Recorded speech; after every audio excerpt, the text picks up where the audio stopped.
His Majesty went on to look at associated irrigation and soil problems, providing the leadership necessary for government organization to coordinate efforts. Of pleasuring, sunlight streams of the land. Deforestation of Thailand's tropical rainforests from the 60s to the late 80s moved at a rapacious pace, with millions of hectares of forests being removed per year.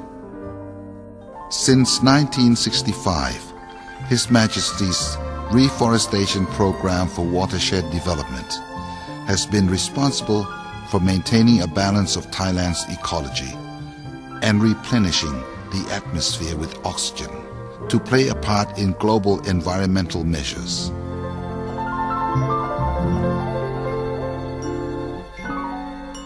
The wet forest theory he devised stressed the need to keep the forest moist with water sources.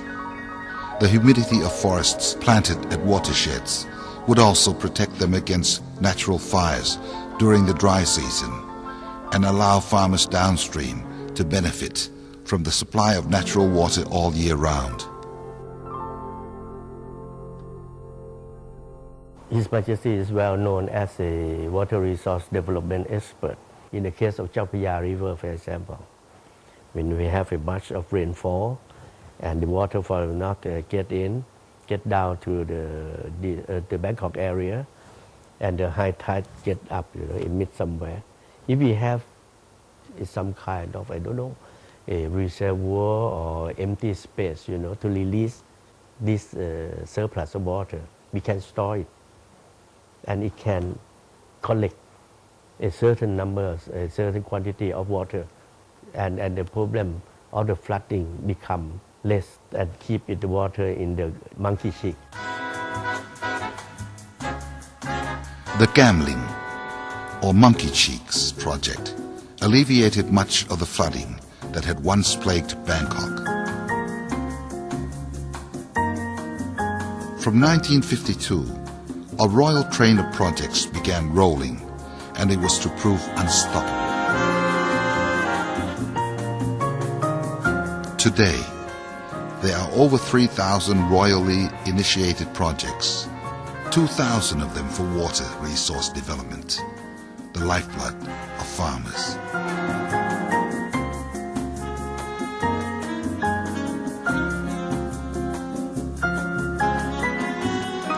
To accomplish his work, His Majesty became the most traveled sovereign ever in Thailand.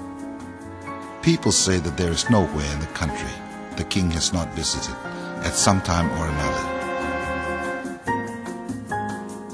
Moreover, people in rural and remote areas were largely uneducated, as they lived so far from towns.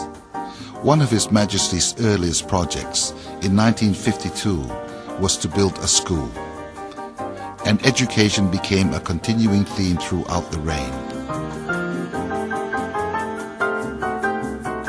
His Majesty arranged for distance education via satellite, so thousands of people could benefit from the same teachers.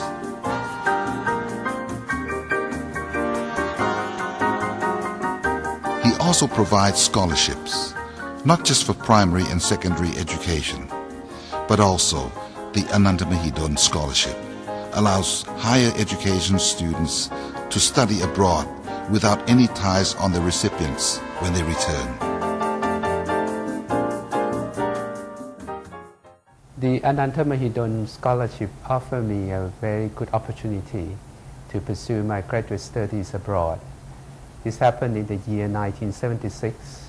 I was able to obtain my master and doctorate in business administration from Harvard Business School for the very fact that the foundation never imposed any legal obligation as to future employment of these scholars. Also give pride, because also indicate the importance of self-responsibility for these students. It's the lifetime moral obligation rather than the short-term legal obligation. But at the end, the result is more meaningful because almost everybody who received such scholarship, even with freedom given to them to work for any employers, almost all of them decided to come back to Thailand. They all have one thing in common, is the determination to use their knowledge as trained abroad to work for the benefit of their country to their fullest capacity. All of His Majesty's effort to provide a sustainable way of life for the poor were put to the test in 1997, when the economic crash led to the renewed interest in His Majesty's ideas of a sufficiency economy. It was found remarkable that for years His Majesty had buffered the poorest against any major impact from economic disaster. Well, the new theory is method for the farmers, how to manage their farm. His Majesty suggests that it's better to divide into a formula of 30, 30, 30, and 10. The first 30%, he suggests to sacrifice this portion of land to dig a pond. And the second 30, sacrifice for the rice field. The rice is the cereal that most of the Thai people eat each day. That's better not to buy it in the market, because His Majesty always mentioned that have enough to eat is the most important in the life of the people.